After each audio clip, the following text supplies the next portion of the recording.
Gue pengen kalian bayangkan sebuah dunia tanpa bank, tanpa pemerintah yang bisa mencetak uang sesuka hati. Sebuah sistem keuangan yang gak bisa dimanipulasi, gak bisa dibatalkan, gak bisa dikontrol, hanya kode dan kepercayaan. Lalu kamu dengar namanya Bitcoin. Katanya ini adalah revolusi mata uang masa depan. Tapi ada juga yang bilang ini hanya permainan zero sum, tempat di mana satu-satunya cara untuk untung adalah jika orang lain itu rugi. Siapa yang benar? Dan siapa sebenarnya yang paling diuntungkan dari semua ini? Di balik layar, harga yang naik dan turun, ada dua dunia yang sedang bertaruh. Dunia para idealis dan dunia para kapitalis. Ini bukan sekedar cerita tentang uang digital doang cuy. Ini adalah cerita tentang kepercayaan, kekuasaan, dan ilusi nilai. Hari ini kita akan bedah semuanya supaya kita ngerti apa sih yang mereka bahas dan apa yang sebenarnya terjadi di dunia ini.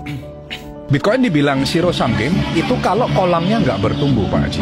Paham kan? Kalau misalnya istilahnya dalam satu kolam isinya cuma saya, Pak Haji, terus staff sama Pak Haji nih misalnya cuma 5 orang, maka harus ada yang kalah, harus ada yang menang, betul kan? Pertama-tama kita tuh harus tahu dulu apa itu Bitcoin. Semua yang gue jelasin di sini itu berdasarkan white paper langsung dari Bitcoin yang berjudul Bitcoin, a Peer-to-Peer Electronic System yang dirilis pada 31 Oktober 2008 oleh Satoshi Nakamoto, nama samaran. Sejarah dan tujuan Bitcoin. Satoshi Nakamoto itu menulis white paper Bitcoin karena krisis keuangan global di tahun 2008 yang menunjukkan kelemahan sistem keuangan tradisional. Tujuan Satoshi ini itu menciptakan sistem keuangan tanpa perantara, ya, atau yang biasa kita sebut bank, yang memungkinkan pengiriman uang itu langsung antar individu, yaitu peer-to-peer. Nah, di white paper halaman pertama, purely peer-to-peer version of electronic cash would allow online payments to be sent directly from one party to another without going through a financial institution. Nah, di halaman pertama itu dia langsung menjelaskan kegunaan dan konsep gitu, menghilangkan kebutuhan pihak ketiga dalam transaksi. Kemudian di halaman kedua itu mencegah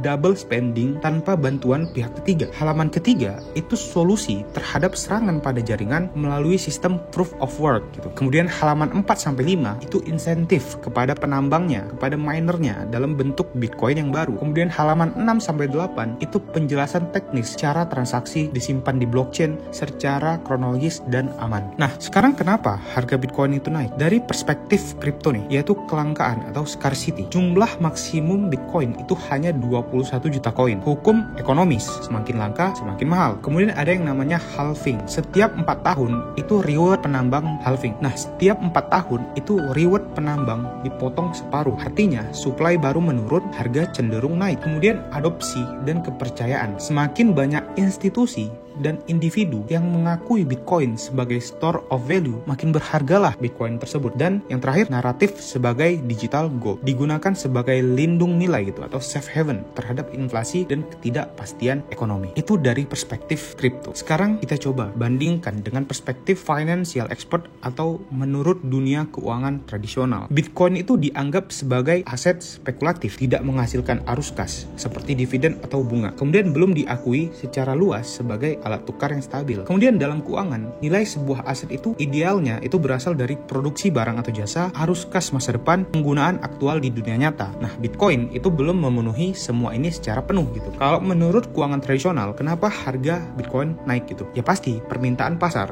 karena supply terbatas, harga naik ketika permintaan naik. Kemudian banyak investor itu masuk karena fear of missing out gitu, atau FOMO, bukan karena fundamental ekonomi dari Bitcoinnya. Kemudian likuiditas global. Ketika bank sentral itu mencetak uang cuy, banyak uang itu masuk ke aset spekulatif gitu, seperti kripto, dan adopsi institusi itu. Perusahaan besar seperti Tesla, MicroStrategy, BlackRock itu ikut membeli, sehingga kepercayaannya itu naik. Kepercayaan naik, semua orang ikut membeli Bitcoin. Nah, catatan kritis dari pakar keuangan nih, Bitcoin itu bukanlah investasi produktif. Harganya naik karena orang lain mau beli lebih mahal, bukan karena menghasilkan nilai real seperti perusahaan. Itu dari perspektif keuangan. Nah, sekarang kita bahas gitu, apakah Bitcoin itu zero sum game? Kita akan simulasikan dalam dua sudut pandang itu, yaitu pakar kripto yang pro Bitcoin serta pakar keuangan tradisional yang skeptis terhadap Bitcoin. Pakar kripto nih, argumennya itu seperti ini. Bitcoin itu menciptakan nilai baru. Ini bukan hanya soal siapa yang untung dan siapa yang rugi, tapi tentang membangun sistem moneter alternatif yang transparan gitu, terbuka dan bebas dari inflasi. Penjelasannya, yang pertama, bukan perjudian finansial. Zero sum game itu berarti jika A untung 100, maka B rugi 100. Tapi dalam Bitcoin, nilai tumbuh karena adopsi itu meningkat. Banyak banyak orang itu bisa untung bersama-sama jika mereka masuk lebih awal dan nilai Bitcoinnya naik. Bukan transaksi langsung gitu, lawan-lawan. Transaksi Bitcoin itu tidak seperti judi atau forex leverage gitu. Di forex, trader memang saling memakan margin. Di Bitcoin, harga itu naik karena network effect gitu, bukan saling menjatuhkan. Contoh nyata nih, orang yang membeli Bitcoin di 5.000 dan menyimpannya hingga 30.000 itu menciptakan nilai karena supply and demand, bukan karena merugikan orang lain. Yang terakhir, inovasi teknologi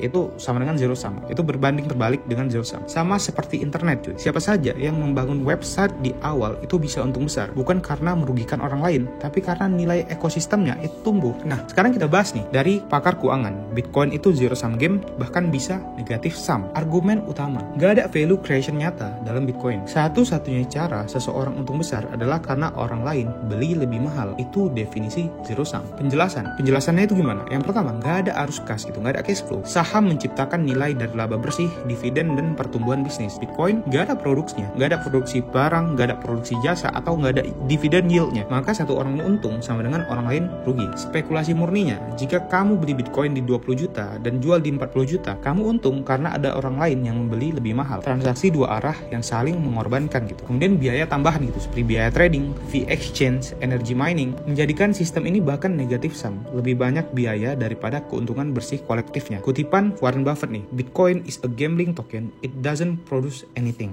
Analogi ringannya tuh seperti ini. Kalau crypto expert itu, bayangkan kamu beli tanah di pinggir kota. Awalnya murah, lalu jadi rame, dan nilainya naik. Apakah kamu merugikan orang lain? Enggak, kamu justru ikut membangun nilai wilayah itu. Nah, kemudian kalau dari financial expert, bayangkan kamu tuh beli lukisan NFT, lalu berharap orang lain beli lebih mahal. Itu bukan investasi, itu spekulasi. Kamu untung kalau ada yang lebih bodoh dari kamu. Nah, kesimpulan akhir, jadi Bitcoin itu zero sum game atau enggak? Jika kamu melihat dari sisi teknologi dan adopsi jangka panjang, itu enggak. Tapi jika kamu melihatnya dari sisi harga dan spekulasi jangka pendek, itu udah jelas iya. Nah, sekarang kita bakalan bahas nih, siapa yang paling diuntungkan di ekosistem Bitcoin ini? Jawaban ini kita pecah jadi dua sisi, crypto expert dan financial expert. Lalu kita rangkum secara netral. Crypto expert nih, yang paling untung adalah yang mengerti fundamental dan sabar. Yang diuntungkan nih, yaitu yang pertama, early adopter, yaitu 2009 sampai 2013. Mereka yang percaya sejak awal saat Bitcoin belum populer dan membeli atau menambang Bitcoin dengan harga murah $1, $100, mereka menyimpan secara itu jangka panjang. Mereka disebut sebagai holder. Kemudian pencipta ekosistemnya, developer yang membangun wallet, yang membangun exchange, yang membuat di apps, yang membuat layer 2 seperti Lightning Network. Mereka dapat reward berupa dukungan komunitas, token, dan posisi dalam industri blockchain. Kemudian pendidikan dan edukator, influencer dan edukator seperti Andreas Antonopoulos, Timothy Ronald yang membangun pemahaman publik tentang kripto, mendapatkan kredibilitas, bisnis, dan pendapatan yang sangat besar gitu. Dan terakhir, penambangnya. Di masa awal, mining sangat menguntungkan karena tingkat kesulitan masih rendah dan rewardnya besar gitu, 50 Bitcoin per blok di awal. Mereka mengumpulkan Bitcoin itu murah dan sekarang nilainya tinggi. Kutipan fiktifnya nih, mereka yang mengerti sistemnya itu sabar membangun dan gak ikut hype yang sesaat seperti ini.